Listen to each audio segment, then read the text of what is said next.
guess I could fucking do it like this and It's fine. No, fuck her. Don't worry. No, about it. no. It's okay. It's No, don't worry. Nobody wants to. Name Oh my God! I can see him. And you can stare at the curtains and my headphone wire. Stare at the curtain. Yeah. It's curtains for you, Rocky. Curtains. That was that go back to the way it was, man. Yeah. That looks way better. Or you can hold up the leprechaun. Where's the leprechaun? You can hold him up the whole time. Oh man, he's on top of the fucking record case. I'm not getting up. I'm kidding. I'm kidding. Let's do the intro. Do it. That's fine. We're good.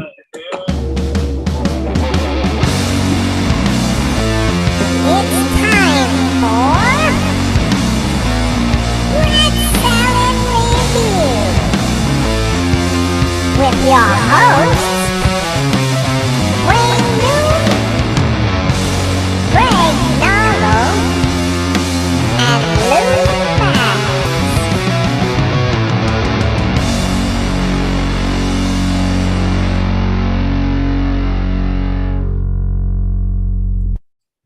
Hello, everybody. Hello, Lou. Hello, Manny.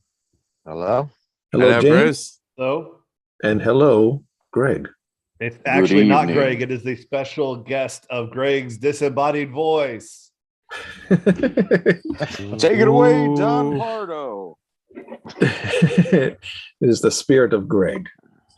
Welcome to Red Salad Review. Today, we are doing sort of a tribute show. We should have did this. Well, why are we doing this today anyway? Is there any significance to his being? well, it was Because you 40 gave us a years shit ton of interviews. Yeah, That's true too. Yeah, you had too many guests. Yeah. So we That's had true. to wait. Yeah, I mean, all these It's all double right, shots though. and everything. You make us. You're worse than Vince McMahon on a 1992 Raw schedule. Okay. Next All right, thing you know, pal. we're gonna be doing this shit in Poughkeepsie, New York, or some shit like that. Some no-name town up in New York. Live from Dover, New Jersey. But today we are doing like a tribute to the great Randy Rhoads, and everybody should know who Randy Rhoads is. He's the guitar player from, most notably from Ozzy, but he also started Quiet Riot back in the day. And so, Manny, you wanted to do a show about Randy Rhoads. You want to start this, or Lou? You want to start this? Who wants to start? Luke, I would go ahead like and to give the honor start. to Greg, to Manny. Oh, me? All right, I will Yes. do it. All right, Randy Rhoads passed away 40 years ago last month. Randy Rhoads is a gifted guitar player, died at the age of 25. One of the most influential guitar players of his generation. In the spotlight, his career lasted about 18 months, 2 years at the most. Just an incredible musician whose impact is incredible, the size of the impact of his career, considering what a small amount of time he was in the spotlight. And a reason I wanted to pay tribute to Randy Rhoads, because I felt he was a genius. I did along with Eddie Van Halen. He was probably the most influential guitar player of his generation. I put him up there with Edward Van Halen, Jimmy Page, Jimi Hendrix, as far as influence, and Tony Iommi, of course. And Lou? I mean, for me, there's 5 guitar players who symbolize the LA sound that became popular in the 1980s. And I would have to give that credit to, counting down from 5 to 1, Warren DeMartini, Jakey Lee, George Lynch, Eddie Van Halen, and Randy Rhoads. Randy Rhoads is in my top 3 favorite guitar players of all time. For me, he's right up there for me with Tony Iommi and Eddie. And I feel like, the fact that people still talk about him to this day is a testament to the influence that he had and of the greatness that he had and what he could have done had he still been here. There's always like these what ifs. I'm always hearing what ifs. He's the only other than Cliff Burton. He's the only musician that I talk about with other musician friends of mine where it's always like, what if Randy was still alive? And, there's a possibility of so many things that could have happened, but, we're just grateful that we have that body of music that he left us. I mean, those first two Ozzy albums, perfection. But, for every destination, there is a journey towards that destination. So that's what we're here to talk about today. What about you, Greg? Well, I like Randy Rhoads a lot, especially his playing on those two Ozzy records. I mean, Diary of a Madman's really a perfect showcase for him. I like it even better than Blizzard. I think well, unfortunately, he wasn't with us very long, but it's definitely the best out of his recorded material out there. And he was a great guitar player. And, it was funny. I was going back and reading like old reviews on it today, like from back in 81 when it came out. Man, a lot of them dudes like Rolling Stone and Variety and all that, they were real assholes, kept calling him Eddie Van Halen Jr. But What? Yeah, but see, I don't get that because like Lou said, they both represent different parts of the LA sound or what made it up. And even though Randy has his flashy pieces, he's much more classical in his approach. He doesn't sound like Eddie. It's a dumb cheap shot. I just don't think people were ready for it. But also, there's some really beautiful, really neat stuff on those Quiet Riot records. And it's just, I would love the biggest what if, that I have towards music other than Bon Scott still being alive to stay with AC/DC a little bit longer. But I really wonder what Randy, Bob, and Lee would have come up with had they been able to go off together like they had planned to do. Yeah, I think maybe why they compared the two, because who else really played like Eddie Van Halen at the time? Nobody. Who else were they going to compare him to? I can kind of understand that. I do to a certain extent, but I mean, there was Dave Manichetti, but he doesn't sound anything like. And Dave Manichetti never became a star. He was just in Y&T. So I can't think of anybody, actually. That's a good point. Because none of the older guys sounded like either one of those guys. Not Blackmore, not Iommi, not Page, not... But that's the thing Leslie that I Weston. find We can go through the list. So that's a good point. What were we going to say? I was going to say that's the thing that I find hilarious is that, I remember growing up and hearing the comparisons. Who's better, Eddie or Randy? And it's like, where do you hear the similarities? It's like you can, all due respect to Yngwie Malmsteen, but you could hear the similarities between him and Richie Blackmore. And with all the other neoclassical guys that came in his wake, you could see the similarities between them and Yngwie. It's like Randy had his own touch. He had his own flair when it came to it. He was classically influenced while also being influenced by two guys in particular. And that's Glenn Buxton. Correct, Manny? That's correct. Yep. And from the Alice Cooper band, the original Alice Cooper band, and Mountain's Leslie West. And there was one more, Mick Ronson of David Bowie's Ronson, band. yes. Yeah. Especially in Image. Definitely. And with Eddie, his biggest influences were, and he admitted it, were Eric Clapton and Jimmy Page and Tony Iommi. Now, for each of them, three completely different schools of thought when it comes to guitar playing. So where's the comparison? Just because they play fast? Yeah, because they played fast and they're from the same area, allegedly. Even though, Randy came from a more classically trained because of his mother having a music degree from, I think from UCLA.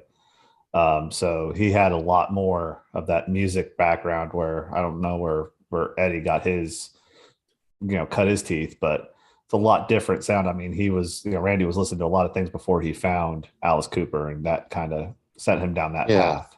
Well, believe it or not, with Yeah, Eddie, it was jazz because his father was a jazz clarinet player. That makes sense. Yeah, the difference between classical and jazz. You know, Mhm. they literally play differently. You know, Yeah. you can hear a lot more swing, a lot more blues. I think you can hear a lot more swing with Eddie than you can. I think Oh Randy's God, more yes, especially on that first Van Halen album. exactly. It's more swing. So I mean, Mhm. Right. that's jazz. Yeah. Yep. Yeah, definitely. Yeah, there's definitely as a kid, I wouldn't have picked that up though.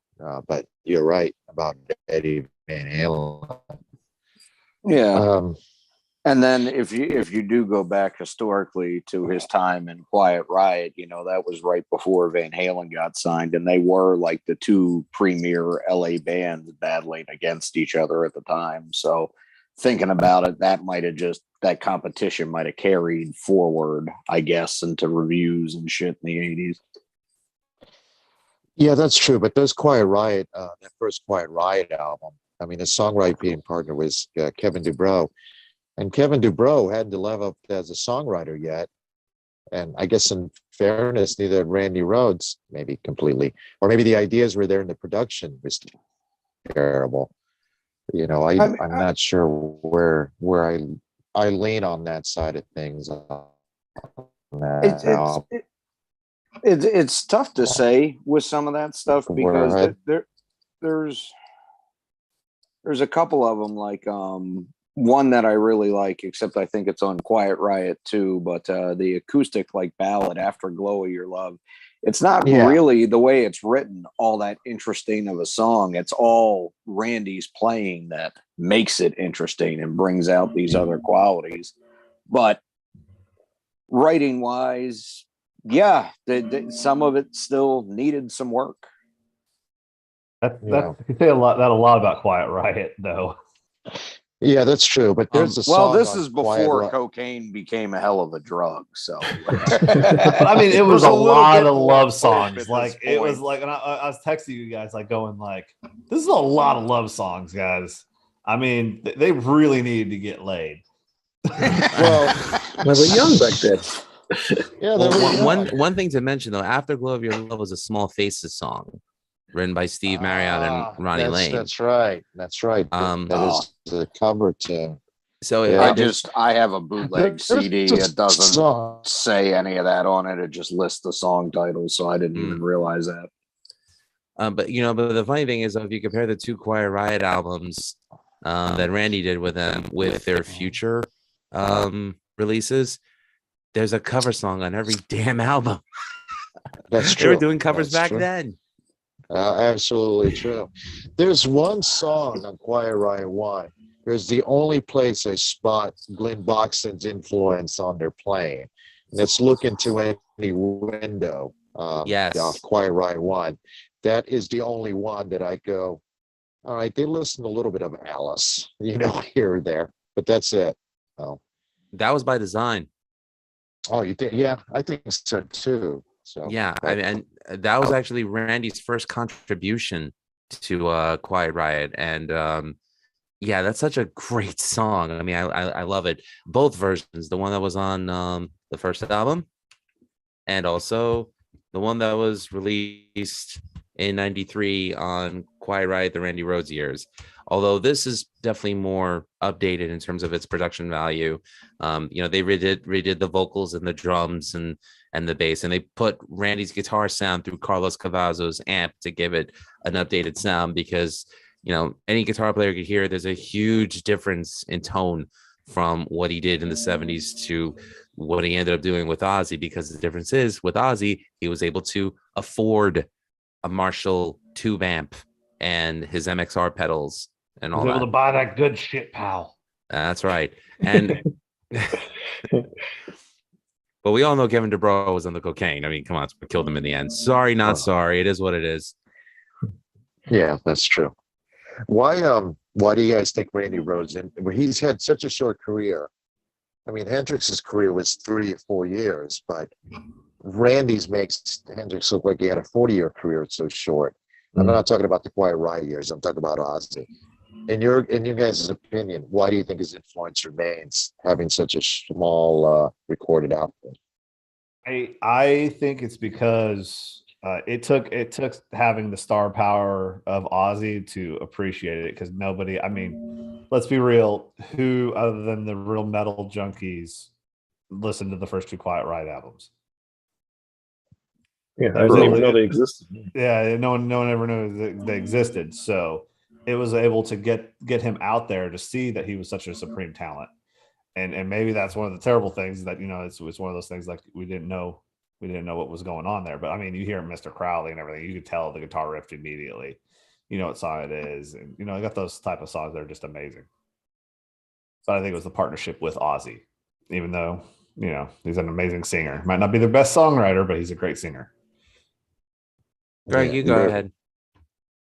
Well, it was definitely Ozzy's star power that elevated him, but he's a unique singer.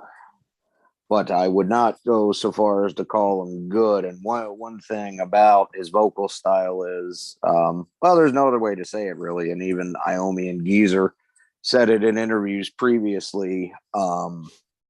He follows the riff when he sings, and that's pretty much the only way he can sing, and he's kind of limited on tones and shit like that. But Randy was so innovative with his playing style and just what he could do and how he thought about writing music and how in tune he was with Bob and Lee at the time, that out of any Ozzy albums to this day, Blizzard of Oz and Diary of a Madman by far have the most interesting guitar parts to them, I think.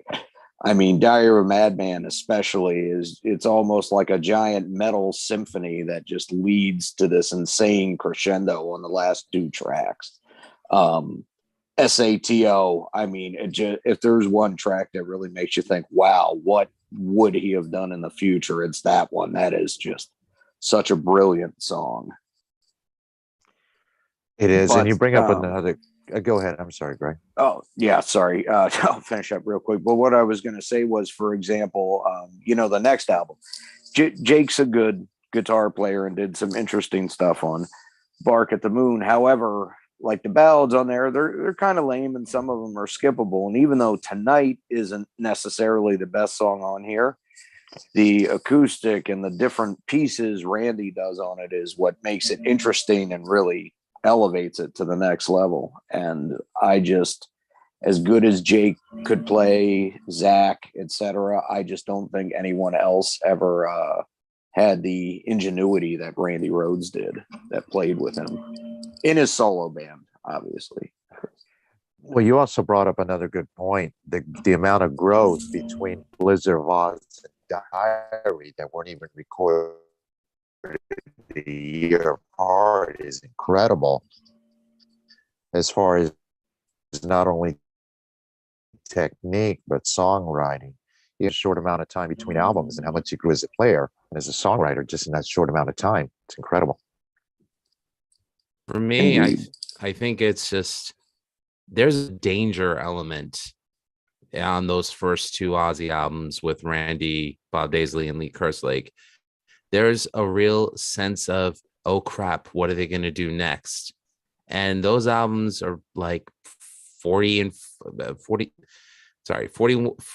and 41 years old at the point.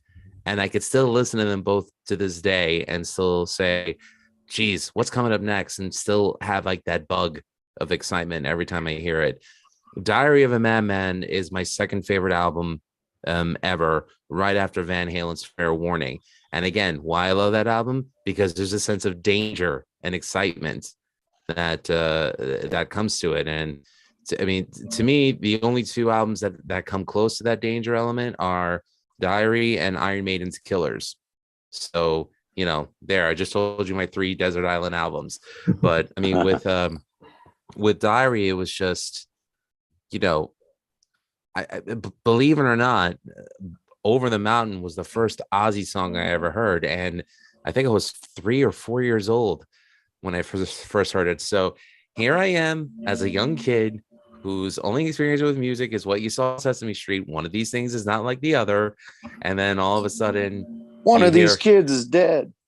And then all of a sudden it's like, you hear this killer drum fill open the beginning. And this was me as a kid. I was like, what is this? And I was immediately hooked by that riff. So that's what I mean. There's that danger element there that I'm sorry. And I love Jake E. Lee as a guitar player. Zakk Wylde, I'm indifferent, but he was never able to replicate that with any guitarist after that. And I love them all, but well, I love Jake. That's about it. But, yeah, I'm with you there. But I there's just something special about those two records, especially Diary. I mean, sorry, that's how I feel. What is there need to apologize? It's a great record. And nothing to apologize about it. I mean, and I feel bad because like I know you might not like Zakk. I enjoy Zakk Wylde's playing, but yeah, it doesn't hold a candle to Randy. And I'm kind of happy he doesn't try sometimes because he's like I know I can't do this, so why even try to emulate? Just try to do my version.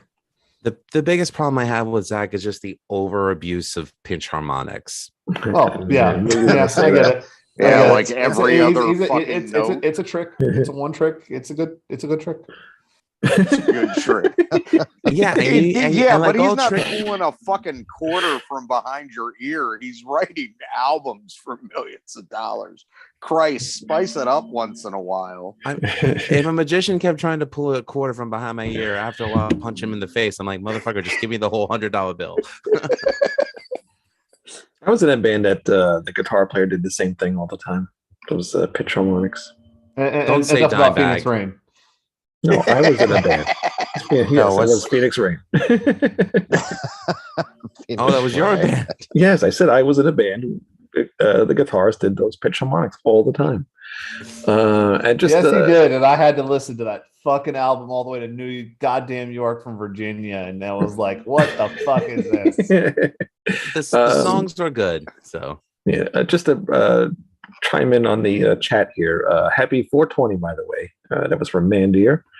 And the great Harry Barnett, I'm here. The show can begin. That's good. That's good. That's good. My doppelganger's watching. Awesome.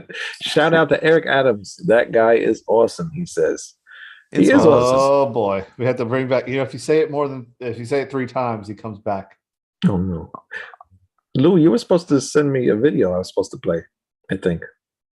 For Eric Adams. Adams. It to you. Oh. You only sent it to me in text though. I think. So you could have saved it to your phone. You could have airdropped it to your. Fine, I'll do that now.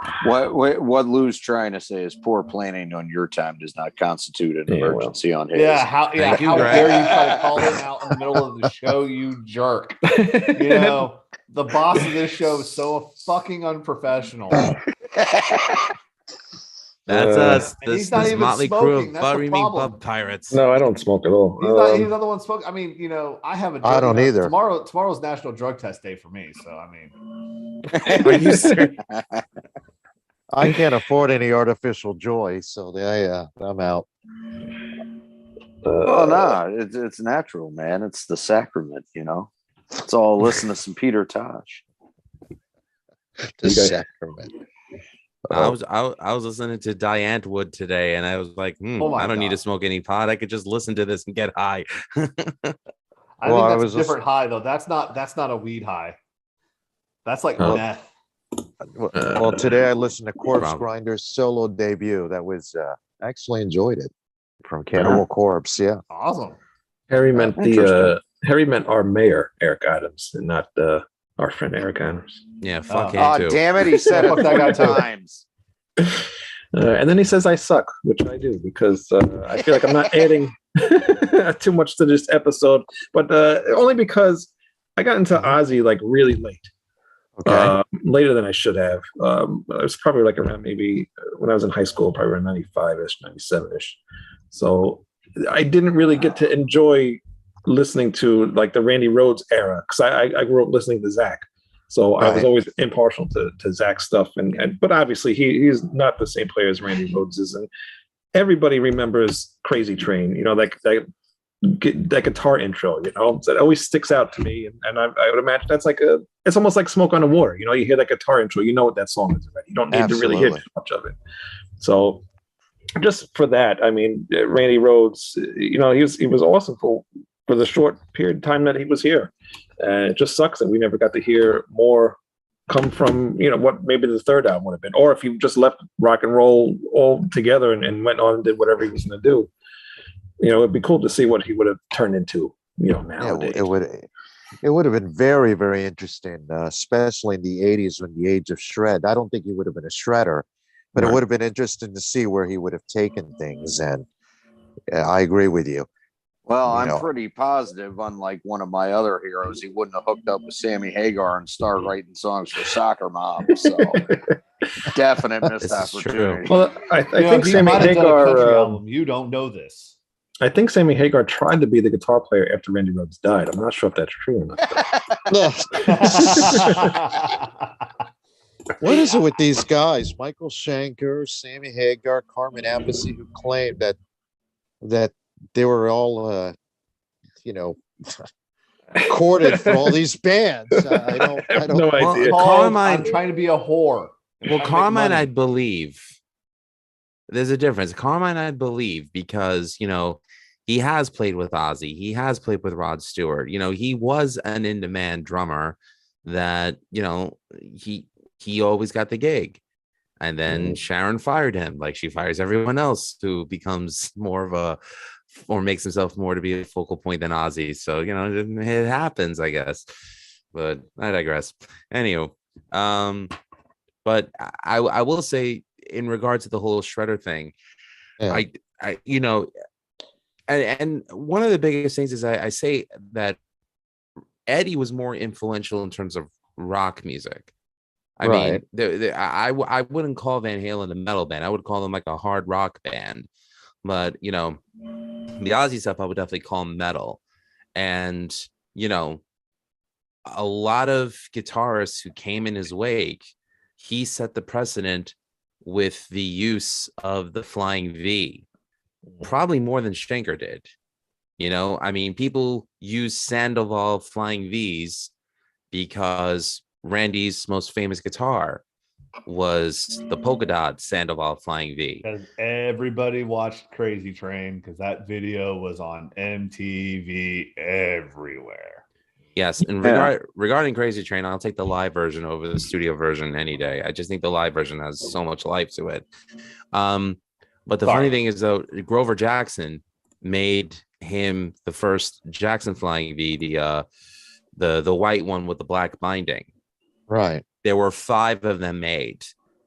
Jackson made 5 Flying Vs for Randy. The last one, which has a serial number 5 on it, was a gold one. And Randy never got to play it because he died in the plane crash. So Kiss bought it for Vinnie Vincent, right? That's right. Yeah. That's a true story? I didn't know that is a true story. Yeah. And people wonder, well, why did he switch from the gold to the pink one? The truth is, the gold one is the pink one. He just had to repaint it. Yep. And put the Floyd Rose bridge on it. So I had no idea. Yeah. Oh, but Lou, speaking of the connection of Randy and his playing to later metal, I'll give you a good example right now. Both also produced by Max Norman, but think about the leads, and the riffs and even the tone of his playing on Diary, and then go listen to Rust in Peace, Hangar 18. Yeah, I never made that connection, but you're definitely right about that. And the crazy thing is, Max Norman's always down to do interviews talking about it. He was just last year he was on that the Metal Voice, talking about his production on the Ozzy records and into a bunch of his stuff. He's such an informative guy who still knows his stuff. So that'd be get cool. Him on the show. Every time I saw his name, cool. And whenever I saw his name attached to an album, I was like, I gotta buy it because I know it's going to be good most of the time. Yes, but you're not going to buy the album regardless. I mean, look at your wall. That's true. That is very true. You found me out. All right. I appreciate what you're trying to do there, but do you really need a 3-disc set of the members of Halloween arguing in the dressing room at the Rainbow after a show. See, I have that back there. That reminds me of the American Dad episode where he gets really into My Morning Jacket and he like buys like the bootleg CDs, like the guy like videotape, like recording him taking a shower and stuff. Yep. You have that for Halloween, don't you, Wayne? I do. It's you get the 3-box set of that.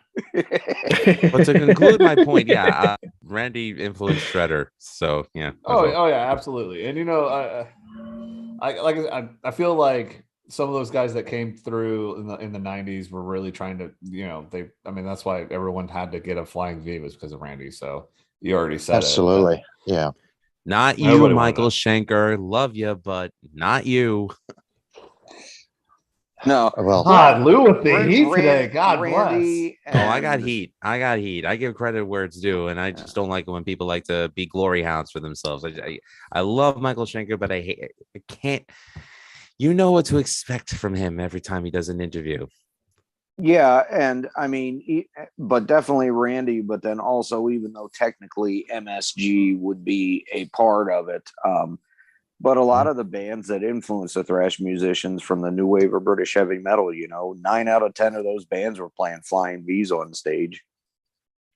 This is true. There were Gibson Flying V's, the Jackson Flying V's. I'm just saying the look of it, not necessarily the exact guitar. Yeah, you're right. There was, I'm saying it would have been Randy, Diamond Head, Holocaust, bands like that before I think anyone would have been directly influenced by Michael with it. Just because it was that different. I would say so. I would agree with you. I mean, Michael Schenker is an excellent guitar player. The work with UFO is untouchable, but I agree. I think also, but I think his solo work, and this might be unpopular, after 1983, Built to Destroy, I just don't think as a songwriter Schenker grew. I think we're off topic as usual, but the Macaulay Schenker group, or whatever that's called. Mm-hmm. I think when you're deliberately trying to become an ARO/hair/pop metal band, it's not bad, but it didn't sound authentic to me, No, that was meant to sell records. It's the same thing like with Slayer, that you feel like they just get like cryogenically frozen every time and then just get woken up like, what year is it? 1993. Go out there and make a record. While we're off topic, this is, I think, the perfect time to play the video. Play it. Let's do it. All right, here's our commercial from our friend Eric Adams for a wrestling show coming up. So we'll be right back. Saturday, Eric Adams has words for Deep South Wrestling and Jacob Johnson. Vet Adams speaks to narcissism on the health of Cedric Terrell.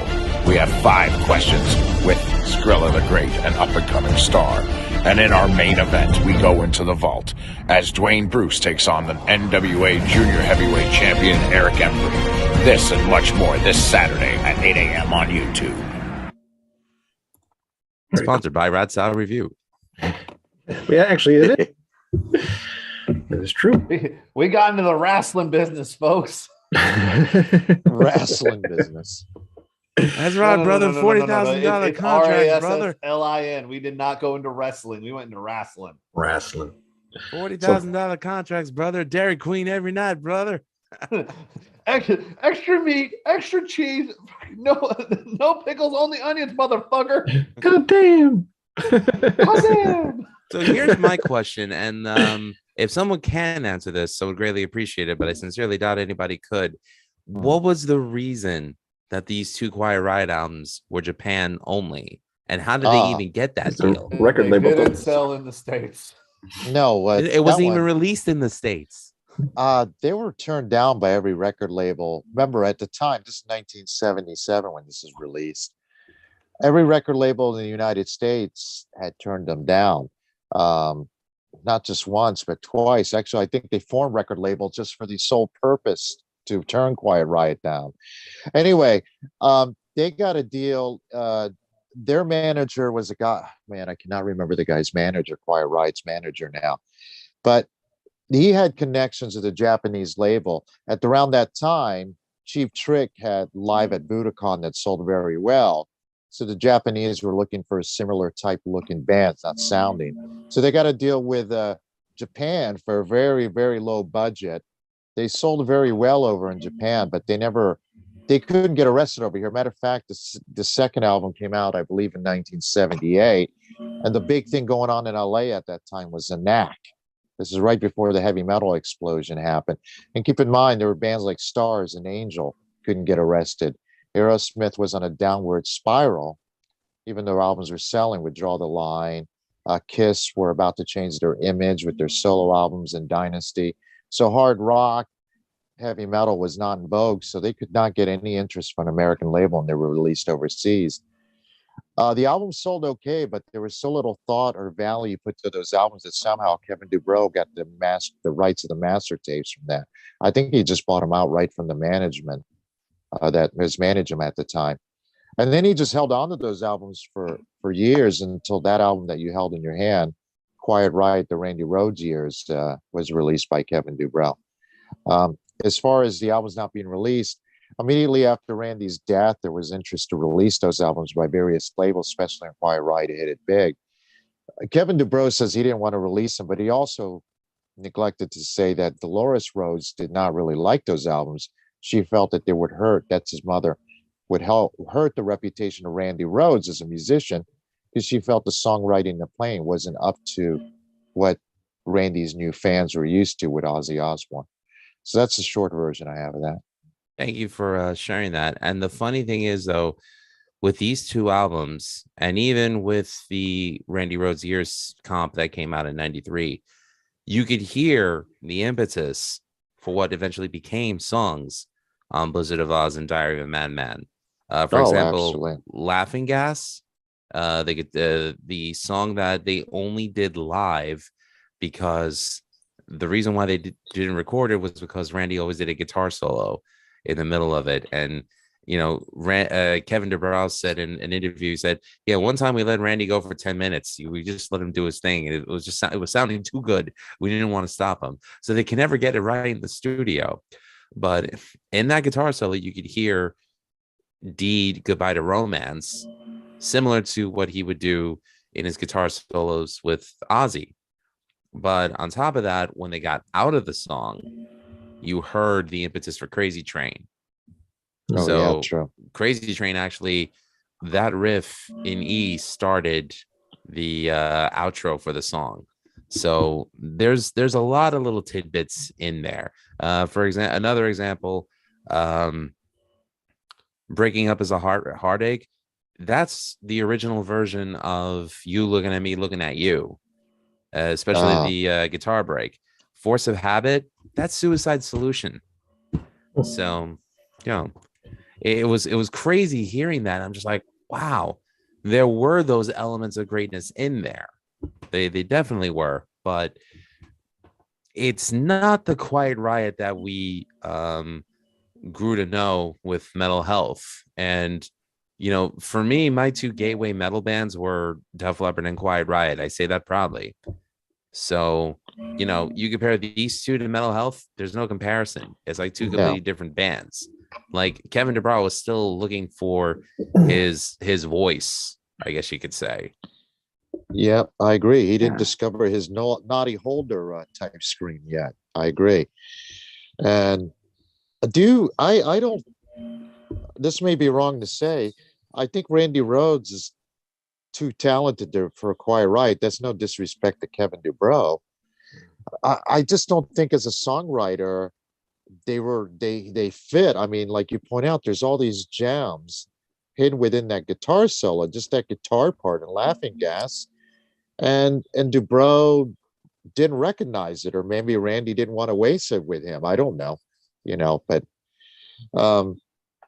yeah, I just think, I don't think Quiet Riot would have ever made it with that lineup. I think ironically it took them breaking up for both men to find success. I don't think they would have ever found it together. At least that's my opinion. I don't know. What do you guys think?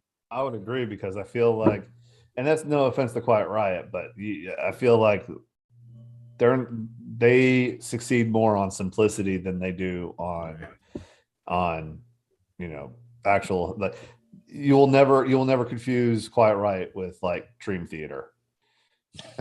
Not with lyrics like "I want to kiss your lips, not the ones on your face." Nope, definitely not. Yeah. You definitely won't get the. Talking about yeah, that could have been written by Bob Dylan. What are True you talking poetry. about? Yes. Anyway. Yeah, I feel like maybe Quiet Riot did get success by not opening up things like thesauruses and reading anything else, but just trying to get laid songs.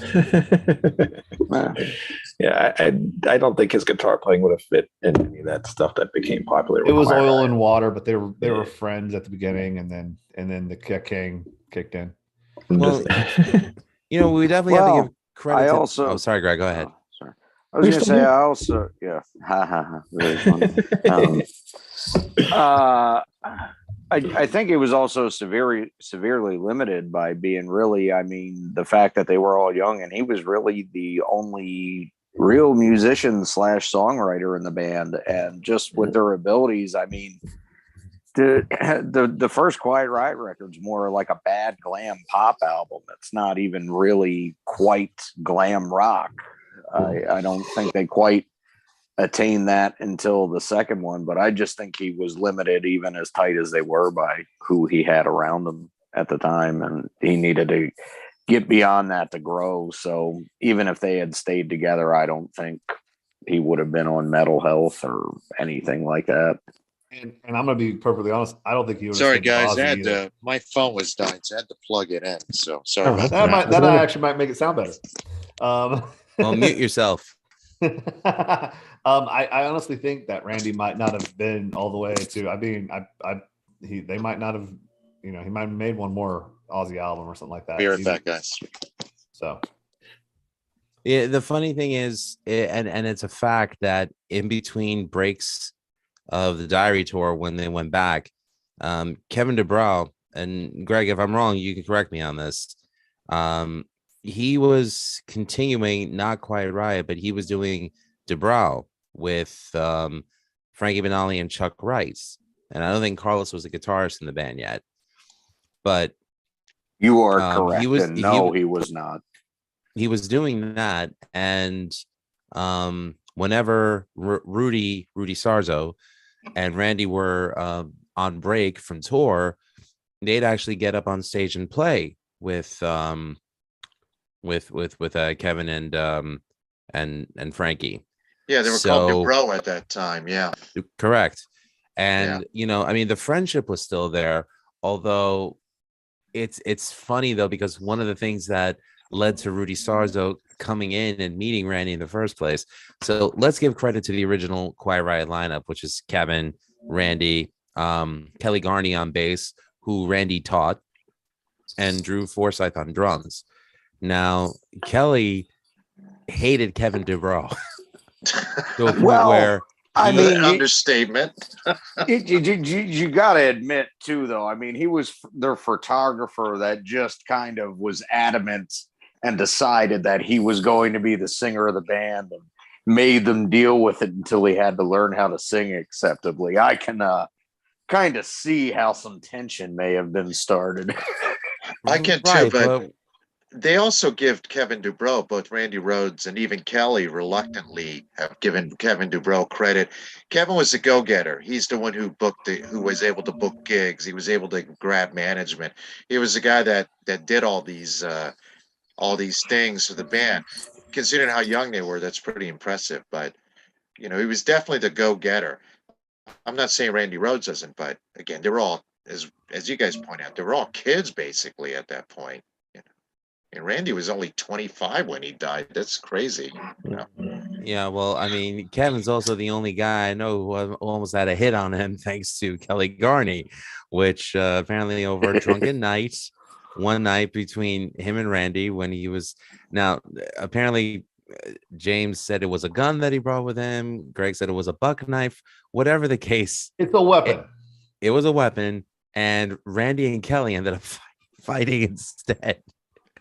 And then Kelly got fired, and that's when they met Rudy, and that's what brought him into the band. But Kelly still to this day has nothing but great things to say about Randy, and I actually purchased his book, which I plan on reading. The only Randy related book I read was Rudy Sarzo's Off the Rails, which is a great read. One of the funniest stories in that book is it was the tour where Def Leppard was opening for Ozzy in the States. You guys might get a kick out of this. So the members of Def Leppard are introducing themselves to Ozzy's band. Pete Willis is, the one of the greatest songwriters Def Leppard ever had in the band. He was introducing himself. Hi, I'm Pete. He goes to Randy. He's like, hi, I'm Pete. Randy goes, hi, I'm Randy. Now, if you're British, you know what I'm Randy means. Boing. So Pete Willis's response was, horny in the United States. Pete Willis's response was, get the fuck away from me. That was one of the funniest things I ever read. Hey, I have a question for all of you guys. Since we're talking, would Randy Rhoads, did he need Ozzy Osbourne to be successful? I think Ozzy needed Randy, but would have Randy eventually have found an audience, whether with another version of Quiet Riot or his own band, or what do you guys think? He needed Ozzy. Ozzy He needed that. Ozzy at first. He needed Ozzy. He needed Ozzy to get his foot in the door. Yeah. Then his talent could have walked through the door, but he needed that door open. Yeah, which actually could have happened, because I was reading here earlier, in '82, Ozzy fired all the rhythm section of the band, and they had a bunch of stand-ins coming, and then Randy was pissed off about that, and he seemed like he maybe was going to probably quit the band just in protest of that happening. Yeah, and Bob Daisley actually mentioned in an interview that I had read that after that incident, the three of them were planning on going off and starting their own band, because Randy was really, really upset that his songwriting partners were fired. And, it's gone back and forth where Ozzy said he didn't know she was going to do it, and he blames it totally on Sharon. But then there's also people that say he knew and was part of the decision. I think he was part of the decision. I think he was too. Yeah, I think the problem with Bob Daisley and Lee Kerslake were two things. A, even though they were only in their 30s, they didn't look young, and image was becoming a big, big thing in LA already by 1981.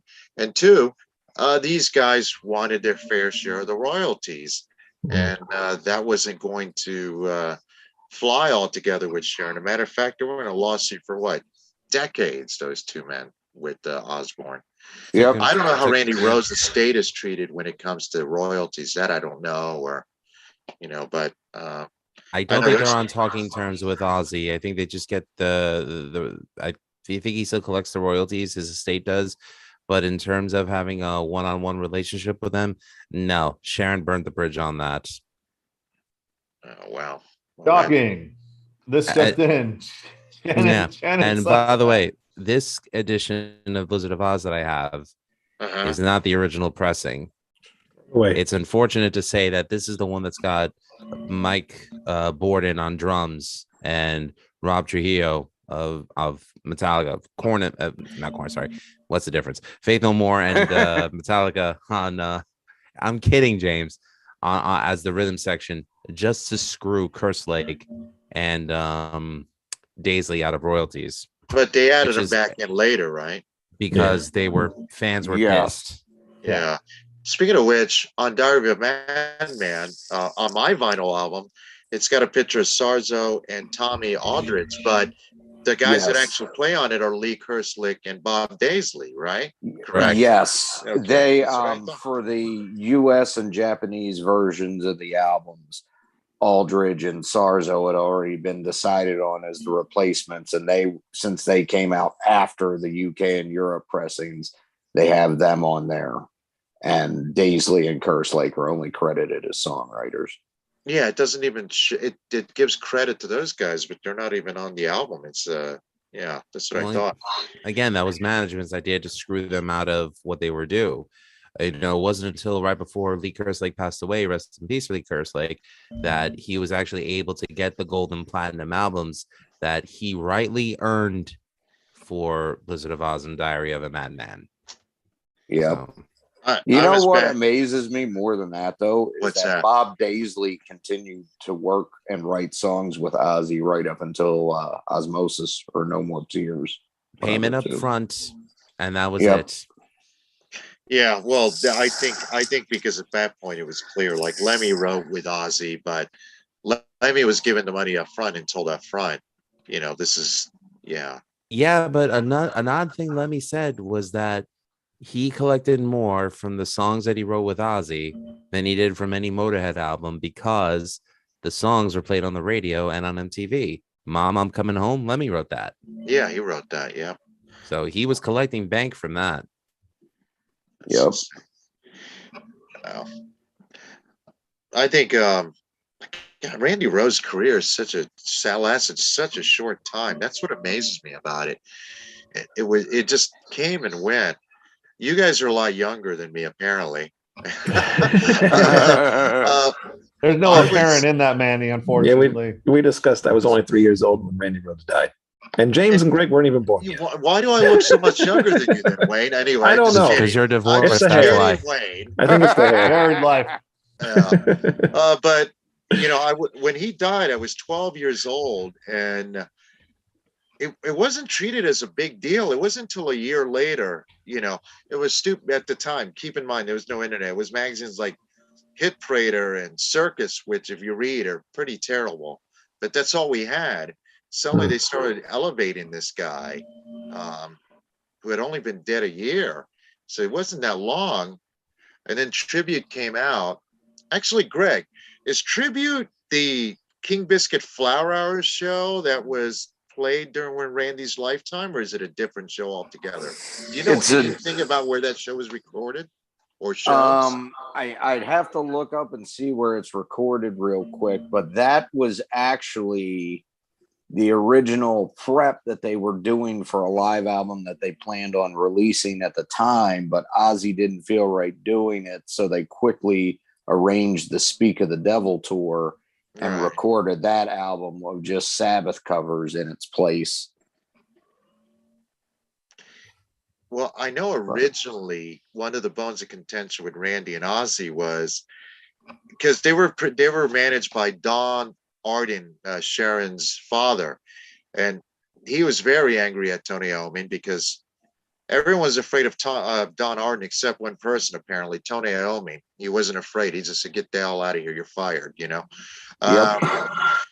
And I guess that got to Don because Tony, I guess, isn't afraid of anybody. I mean, I don't know. What I read, Tony seemed like, he's his own man. But he wanted Ozzy to record an album full of Black Sabbath tunes because Don Arden somehow got, some rights to the catalog, not the catalog, the publishing, which later was settled out of court way down the line. Randy didn't want to record an album full of Black Sabbath tunes, but he got kind of talked into it. That was going to be the next live album anyway, was an album full of Black Sabbath songs, which Randy didn't want to do. Again, I think that would have been interesting to hear. And then, like you pointed out, Greg, Randy dies first to get Bernie Torme. Is that how you say his name? Yep. To tour. And then Bernie drops out, and they bring in Brad Gillis. And to Brad Gillis's credit, he did a great job on Speak of the Devil. Considering, I agree. Yeah. And also like the fact that Brad Gillis did not try to be Randy Rhoads too, or Tony Iommi for that matter. So I thought that was good. Mm-hmm. So, Manny, to answer your question, except for the song Suicide Solution, or no, wait, hang on. I Don't Know and Paranoid are from Cleveland, Ohio, and on May 11th, 81, and the rest of the album is from that Montreal show that was on the King Biscuit Flower Hour. Okay. All right. And May 11th of 81, that was my 11th birthday. So fate. What was I gonna say though? The sad thing is that when Ozzy committed to doing the Speak of the Devil album, that was the impetus for Randy to say, I quit. He said, I'll do one tour. Maybe he will do one more album. And Rudy goes into detail about this book. And he says, and then I'm done. And this is where the infamous slap to Randy happened, because Ozzy was on one of his friggin' drunken, drugged out binges. And, rather than sit down and talk things over with Randy, he resorts to this. And it's sad that this was the machine finally breaking. And, that fateful day in March happened where, it was Randy, Rachel Youngblood, who was the hairdresser, and a couple of other people in the flight that crashed into the house, and they lost their lives. The crazy thing is, though, this is 1982 we're talking about. Right. So in 1981, the band Rainbow, when Joe Lynn Turner was in the band, they were preparing to release Straight Between the Eyes and go on tour with that. Yeah. The pilot, Andrew Aycock, I believe his name was, originally auditioned to be Rainbow's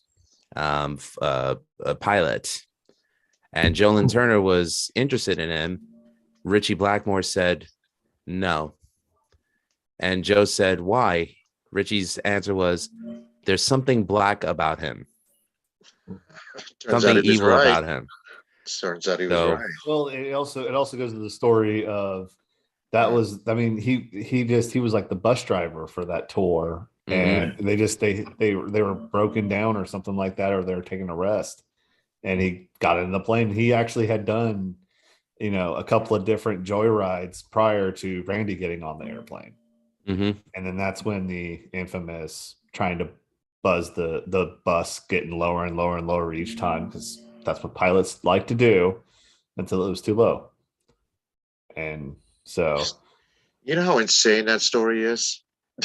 I did not know it was how bad it actually was. I thought something happened to the plane and it like hit into a mountain or something, because it's always a mountain.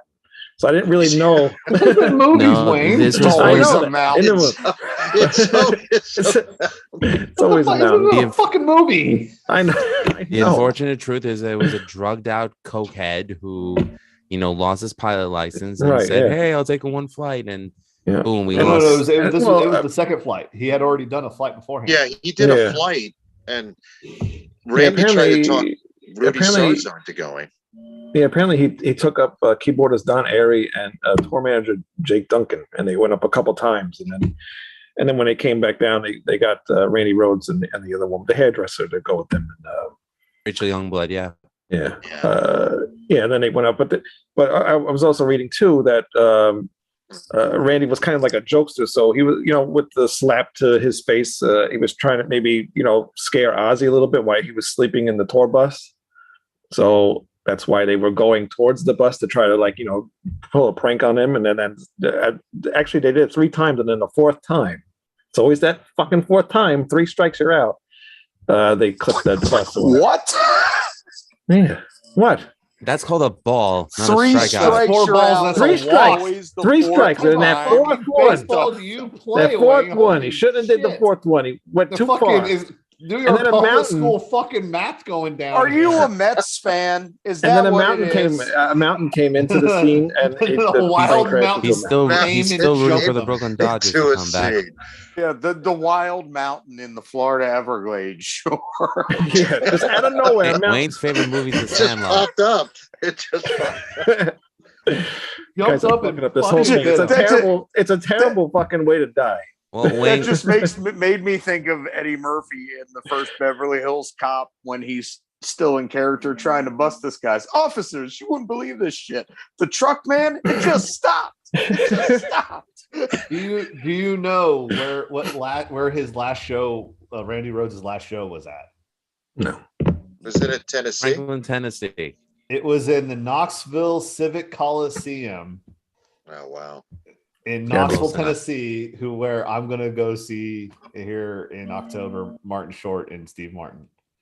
Oh wow! It always ends in Knoxville. It always It does, always baby. ends in Knoxville. Welcome here, baby. Welcome to the center of the universe. It ends in Knoxville on the side of a mountain. But Well, they Wayne's he right though. crashed it was in fucking Florida. They didn't crash the damn Smoky Mountains. Yeah. but they It might crashed have started into. in a mountain, but yet that Smoky Mountain came out and jumped them in fucking Florida. I'm sorry, Randy. No, Wish Wayne I was Jack right, Daniels though. in this Coca-Cola right now. It was a horrible death because was. It clipped, Yeah. crashed.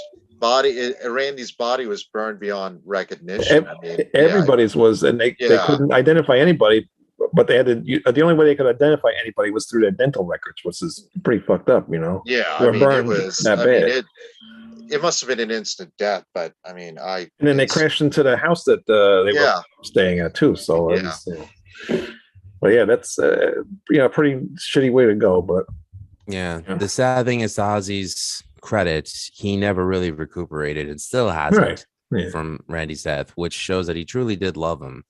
And I give all the credit in the world to people like Rudy Sarzo and Randy's siblings, who do everything they can to keep his memory alive. And and there's so many amazing guitarists who have come in the wake of let me correct myself, musicians in general. Brand Daler of Mastodon, formerly of Today's the Day, his favorite musician is Randy Rhoads. He's got polka dots on his drum sets in honor of Randy. Dusty Rhoads. It wasn't Dusty Rhoads. It was wrong Rhodes, and they spell it differently. And Phil Demmel of Violence, not going to name the other band that he was in. He has a Jackson flying. 22 on Cheers for Fears, and what the hell was that? What the hell is that, Sorry. Greg? What the hell are you looking at there? Nothing. I sat on my phone and it brought something. You're watching fucking porn again, you fucking deviant. No.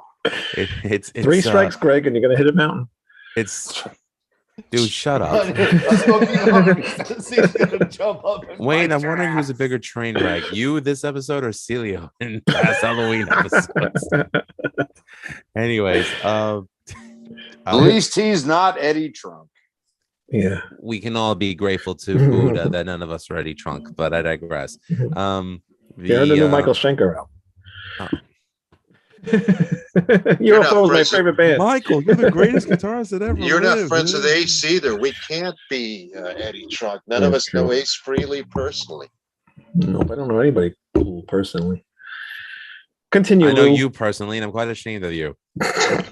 We all know you personally. Ashamed of myself. Look where it got us. As I was saying, Phil Demmel has a Jackson V with polka dots in honor of Randy. So Randy's influence is still here to this day. People still herald his name. This guy, he was not he so was a much. machine head. Right. Asshole. I didn't want to give him any airtime. Wow. Well, Randy Rhoads' estate, though, hasn't done like the Hendrix estate or Morrison's estate or even Bon Scott's estate. You don't see a lot of T-shirts. I think a couple of years ago they licensed his image for a knucklebone statue. Mm-hmm. They haven't really allowed reissue. I don't know how many live recordings there are, but there have got to be a bunch. You don't just record one live show. With Ozzy, they haven't commissioned any live albums. Recently they announced that the Quiet Riot 1 and 2 are going to be released domestically. I personally believe it when I see it because the press release was so scant. There wasn't very much information, but they haven't really as far as the estate really. I don't want to use take advantage, but they certainly haven't done what the Hendrix estate has done, or Jim Morrison's, or like I said, Bon Scott and others, where they release stuff or periodically put things together or things like that. So, yeah, also kind of a sad thing because you don't get any of that stuff there. Because I mean, like outside of the music, outside of the Ozzy albums, I mean, his legacy is pretty much that. And I know that sucks to say it. Yeah, and people, and I bet there'd be people if it was like Kurt Cobain's name's always out there because they keep releasing stuff. There's another good example. Yeah, but they just keep doing that. But that's the thing, though. Those first 2 Ozzy albums are still considered classics. Yeah. So If Right. if that's all he needed to be heralded, then good on him. It shows that the talent was there, and I mean, it's a fact. No one really knows, with the exception of like diehard Randy fans, that those two Quiet Riot albums exist. And the only true, I mean, look, I'm gonna flat out admit it. This is a bootleg, but I wanted it, so I got it because I'm a completist when it comes to like my favorite musicians. That's why I have the Glam Terror albums. You're the reason why the record business is going out of business. That's You not buy true because I bootlegs. buy CDs too. I bought Goth Dad's What are you, a band. streamer too? Do you stream music? I stream, and if I like it, I buy Unbelievable. Unbelievable. You probably have a it. Spotify You stream account. too, dickwad. Anyways, moving right along. Yeah, sorry, not all of us can use Bandcamp. Where you can find the Project Resurrect album on projectresurrect.bandcamp.com or whatever. Don't even take this moment to plug your shit, Wayne. Anyways, it's a year old. It will be next month. Yeah. 1 year. Yes, congratulations. Yeah. How many sold? How many downloads? 5 maybe. I mean, actually, Manny, you don't have one, so 4. I'll buy one eventually. Yeah, eventually. We'll get around to it. Yeah. But I mean, I like I said, I still listen to those, especially Diary. Like that is definitely on constant repeat in my car on my phone. So it's kind of like me with Carnivore and the Retaliation CD. Well, that's another classic right there. Well, but that's a classic, yeah. But like when they reissued, they did the special edition of Diary. There's a live recording on that. It doesn't tell me where it's from. I bought it just for the live recording. But I thought that was the King Biscuit one. I don't know. Well, great. No, I think that's a different performance, but I don't know. That's the thing, though. I mean, when you record a live album, that's why there's so many live Doors and Jimi Hendrix albums, because you get ready to record a live album. You just don't record one show. You record several shows. So I'm assuming somewhere out there in the vault there's got to be a few Randy Rhoads shows unreleased. Now, granted, maybe they're not going to release them because it's the same songs repeated, or maybe there's a rights issue between the estate and Ozzy, or maybe the estate has no interest in releasing it. I don't know. But I'm assuming there's stuff out there. There is a live pro shot concert of the Diary tour with Randy on it. Last year, I had Damiano Christian of Sacred Oath, who also moonlights as a guitarist in Blizzard of Oz, an Ozzy Osbourne tribute. And he said he actually saw the live pro shot footage, but the person that was about to release it kind of blew it up at the last second. So it was never released, but he did see the live footage and it was pro shot. Right now, the only thing that even remotely is a facsimile of the Diary tour is a bootleg, like the first 35 minutes of it, and it's on YouTube. And the cool thing about it is that's actually the show where the cover of the tribute album was taken. Oh yeah, when Randy's being lifted by Ozzy by the leg. It just, I mean, Randy was a fireball of talent, and like it pains me that we'll never really get to hear of what he could have truly accomplished. Wayne, you asked the question before. I'm sorry, Greg, it was you who asked it. Did Ozzy need Randy, or did Randy need Ozzy? Personally, they both needed each other. And, that was the only way that Ozzy could have truly bounced back from what he did with Sabbath. But once Randy, got, Guitar for the Pathetic Musicians, Guitarist of the Year, I don't think there's anything that he couldn't have done. So I think that, his legacy would have been preserved, and he would have moved on to greatness. That's just my opinion. No, I agree with you. I also, I think he was such a different guitar player from Tony Iommi. His songwriting style was so different from Tony Iommi. Oh yeah. And also, again, 1980 standards, he helped modernize at least it's what the time considered heavy metal. I'm not even sure if that would be considered heavy metal today, but in 1980 it certainly was, and it certainly modernized heavy metal hard rock along with Van Halen. It was those two artists, those two bands, that ushered in a whole new era of music and the way it's looked at it. Yes, Michael Schenker definitely was an influence with UFO, and you could say, UFO was very melodic and they influenced the 80s. That's true. But Ozzy and Van Halen are the ones who had the biggest impact. And Ozzy with Randy Rhoads, I should say, had the biggest impact on where the music was going forward. And then, later on, you'd have little pockets, Merciful Fate or whatever, that are a whole different type of music. But all of it, you can stem from there, in my opinion, those two artists. Greg, what do you think? Yeah, I pretty much agree with what both you and Lou said. And Lou, it was Wayne that asked the question, but you said exactly what I was going to say about they both needed each other. But yeah, other than that, I really don't have much else to add. I don't think I ever asked that question. The three of us think alike, though, on that pretty much.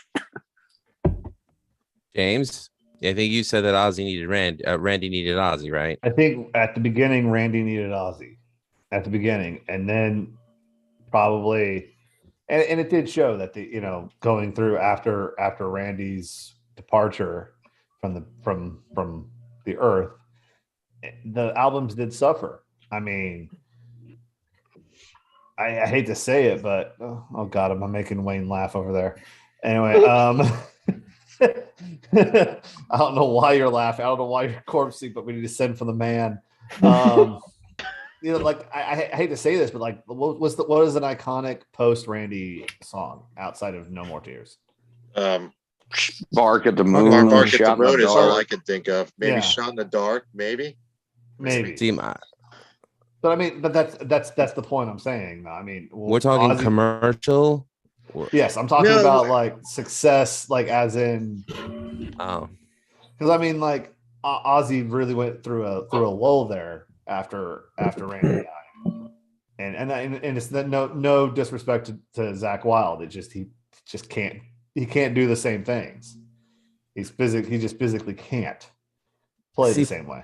See, for me, my favorite post Randy Ozzy song is an album cut, a real deep cut. I would have to say would be "Waiting for Darkness." Well, that's a great song. I love that song. It's great. But that's not a song that Ozzy ever performed live.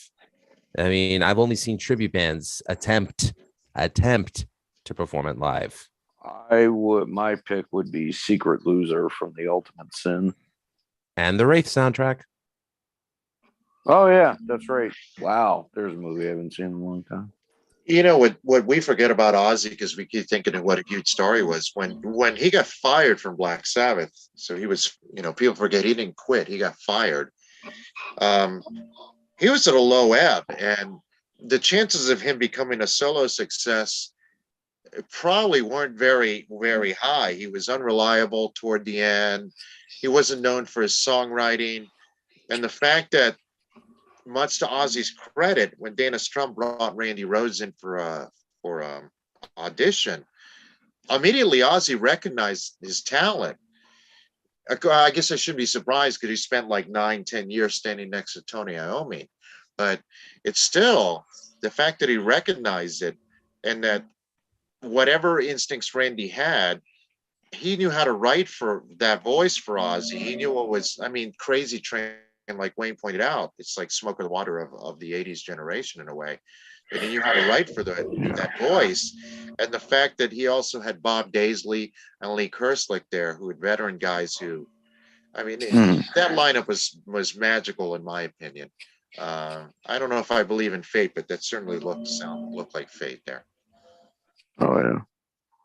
I feel the same way with and actually it's kind of apropos that I'm going to bring this up is it's a lot like the Foo Fighters after Kurt Cobain dies, and Dave Grohl could have just faded off into the sunset, and he found a group, found Taylor and all those guys, and they started doing Foo Fighters from the ashes of Nirvana.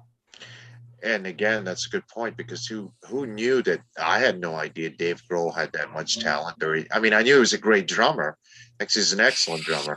But I had no idea he could write a tune or play a tune or do anything. Exactly. Yeah. Usually, I mean, usually drummers can't. Yeah, most drummers can't do that stuff, but yeah, look at one guy's doing a podcast, the other guy had another career. Well, you know what they call it. Do you know what they call someone who hangs around musicians? A drummer. Anyway, go ahead. One thing we have to give credit though to Ozzy was that he always had a great rhythm section. I mean, first he had Kerslake and Daisley, then he had Sarzo and Aldridge, then he had Daisley and Aldridge, who at one point then got replaced with Carmine Appice and Aldridge. I'm sorry, and Daisley. Then they fired Carmine. They got Tommy back in the band, Tommy Aldridge, and and then they had Randy Castillo, again another great drummer, rest in peace, with Daisley. So Ozzy, for his recordings, always had great rhythm section, but I definitely feel like the peak of his rhythm section live was Sarzo and Aldridge. Just my opinion. And it really took a great guitar player to make it stand out the way that it did. And and again, I'll say it, those first two albums and even the tribute album, it's magic on record. I agree. There we go. There we go. There they are. Yes, it is. Oh, we found them. I've been sitting here the whole time looking for the right time to show them. Do you ever think they will make a Randy Rhoads pop figure? Yes, at some point I do. Lou has If they made one of Lemmy, I'm hoping they make one of Randy. Well, if not, you can always get a bootleg one from my doppelganger in England. That's Paging right. Harry Barnett. Get on that, Harry Barnett. Make that pop figure. What was it? What was it from Bewitched? What was the doctor? That's a kill patient. No. Dr. Bombay. Oh, yeah. Bombay. Yeah. Yeah. Thanks, Lou, for calling Dr. Bombay there. I like that. The boom bots. Wait, I just saw a Funko Pop of Miles Davis, and I saw one. They finally made one of the Doors, all four of them. So yeah, there'll be a Randy Rhoads one at some point. Absolutely. Very cool. He's an icon. He's Randy's on the. He's moved on beyond just a musician. He's an icon like other musicians that have passed away. Yeah. Probably eventually it happens. Probably the only induction into the Rock and Roll Hall of Fame that I could say I could appreciate it. I was actually surprised they did that. I thought it was great they did that, but I was really surprised that they inducted him into the Rock and Roll Hall of Fame. Because I don't believe Ozzy as a solo artist has been inducted. No, only the first four members of Sabbath got inducted. Dio did not get inducted. And I think that's bullshit. I can understand Ian Gillan not being inducted. Not that he wouldn't give a shit anyway. But Ronnie James Dio, come on. Yeah, no Dio. I mean, there are. Honestly, I'm gonna take a page out of country music here, and Tyler Chidlers should say anybody who's a metal act who gets inducted to the Hall of Fame should just say, "You guys didn't want me here, then I'm not going to be here now," and just tell them to go piss off on it. Yeah, that's why I feel the way I do, because I truly think the Rock and Roll Hall of Fame is a joke. But the only thing that I'm saying is, to their credit, that they actually took a moment to recognize Randy's contributions. Like I was like, oh, okay. Well, I still hate you, but thanks for doing that. That's how I feel about it. I mean, they're so well esteemed that Dolly Parton said thanks, but no thanks. Yeah, but Dolly Parton's a real artist. I may not be a fan of her music, but she's a real artist. And be careful. I'm just saying, I respect her as an artist. And there's no Dolly hate here, James. Don't worry. Yeah. you gotta catch a mountain. You can make fun of Kenny Chesney there, Manny, but don't make fun of Kenny Chesney all day. All right. Don't sully the name of Dolly. Dolly Parton, that showed a lot of. I think she belongs in the Rock and Roll Hall of Fame. Maybe she's not a rock musician, but if you're going to put in I don't know, Donna Summer, who I do like, and other people. She belongs in there. Maybe they should change it to the Music Hall of Fame, but she certainly belongs. No, that's it. That's going to be in Nashville. That's going to be anywhere. That's going to be in Nashville. Isn't she in the? I'm assuming she's in the country. Oh, is there of course. country? Is there there's a country music hall of fame. Well, I don't know. Well, that's what I'm asking you. So yeah. Oh, I'm saying there's most definitely is. I don't know if she's in there because she also probably would deny it still because she was inducted into that one too because she's like, I'm not dead yet. Listen, personally, I think the Rock and Roll Hall of Fame is the John Warner "Who's Gonna Tickle My Balls" convention. That's what I really think it is. So fuck him. Wow.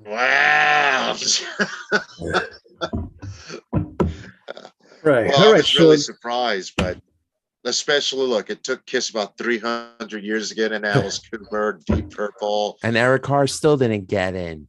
What do you mean Eric Carr didn't get in? Eric Carr didn't get inducted.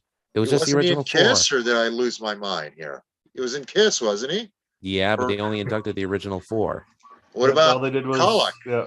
I understand not inducting Vinnie Vincent because he's a sham, but what about Eric Carr and Bruce Kulick? No. See, this is crap. I understand with Black Sabbath not inducting Tony Martin, even though I like him, though I just think he deserves it, or Glenn Hughes with him. But Ronnie James Dio, are you fucking kidding me? Ronnie James Dio? Don't know what to tell you. How does that make any sense? Anybody? Have you heard the albums after the what's the second album called? Second Dio album. Mob Rules. Yeah. Anything after that? Have you heard anything after that? What about everything? Have you heard the rest of his discography? Who, Black Sabbath? No, Dio. Yeah, I own it. Yeah. So, it's not that good. I like it a lot, but we're not talking about Dio solo. We're talking about Dio with Black Sabbath. Right. We're going off topic here. We can talk about this stuff.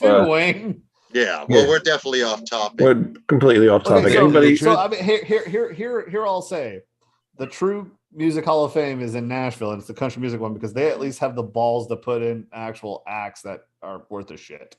So I mean, they put Ray Charles in there, and when did Ray Charles ever drop a country album? Actually, he did. It's on my mind.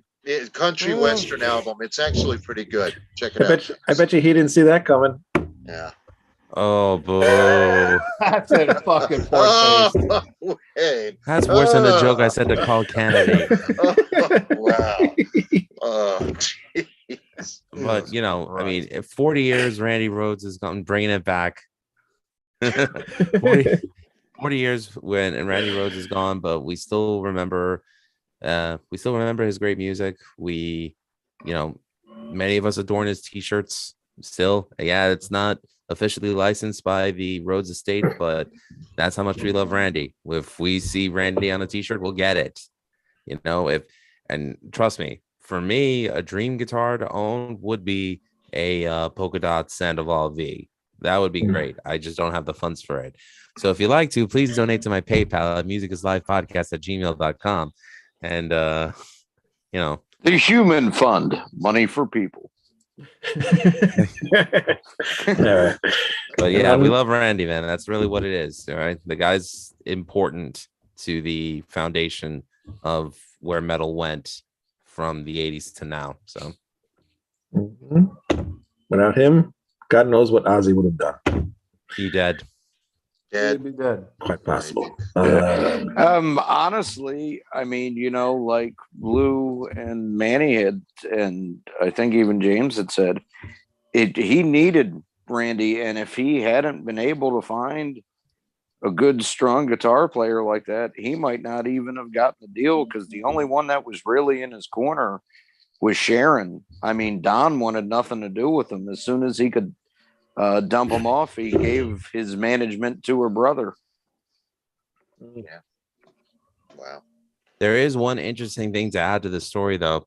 At one point, George Lynch was supposed to, he went for the audition for Ozzy's band, and he didn't get it. It went to Randy. So what was the trade-off?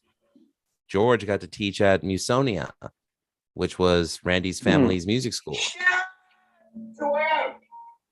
What the fuck was that? Sharon, this is a joke. I'm trying to get out of this damn place. Shut up! Okay. Oh, by the way, Lou, Dolly is inducted in the Country Music Hall of Fame. Right. Dolly Parton is in the Country Music Hall of Fame. I As figured she she should was. be. As she should be.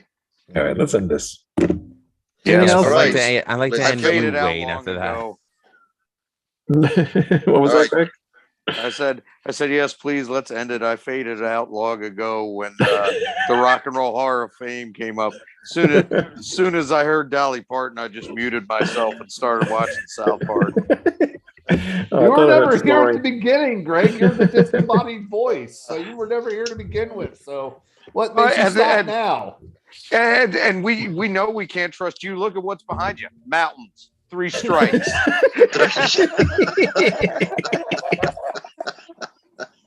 Oh, I didn't know I was on an ocean out to begin with. At Wade least I Noon know what the Baseball League. fuck 4 strikes, baseball you're out. is. Oh, good. Yeah, so everybody stopped watching. Ever since I played that Eric Adams video, all the watchers left. Why did you? It's like, actually, I should play it again. No, I'm not playing it again. Please All don't. right. No. Please don't. All right, wait. Music is like podcast.com, redsaladreview.com. Please hit subscribe to our show and to Music is Like show. And James, what's going on in your show? Nothing? Oh, absolutely nothing right now. Actually, I'm still percolating the soon to be in future titled college football show I'll be doing. All right, good. Hopefully that happens sometime in this year. And probably it'll happen soon because the season has to start in September. So Also, and, you it might be Great. just random mountains coming out to bite you. Who knows? They are sneaky. They On that are. note, very sneaky. Yeah, they just take millions of years to develop. Exactly. They come up right out and bite you. All right, everybody. See you next week. What are we doing next week? We'll Bob talk Scott, about I it think. during the Same week. thing we do every night, Pinky. Try and take over the world. I think we're going to Exactly. do Bon Scott, but I think Ralph's going to be on, but who knows? All right, we'll see. Bon Scott next Hopefully, week. that's the plan. All right. Limoni. Yep. Goodbye. And to quote Frank Zappa, a mountain is something you don't fuck around with. And that was the 4th strike. Boy, you made a mountain out of this molehill. Yes, Billy the Mountain, as a matter of fact. Oh, for fuck's sake, Wayne, put it out of our misery. Kill it. Where's the Kill cane? Where's the it. big cane? Please do this. For fuck's sake. Kill me. Goodbye. I already said it.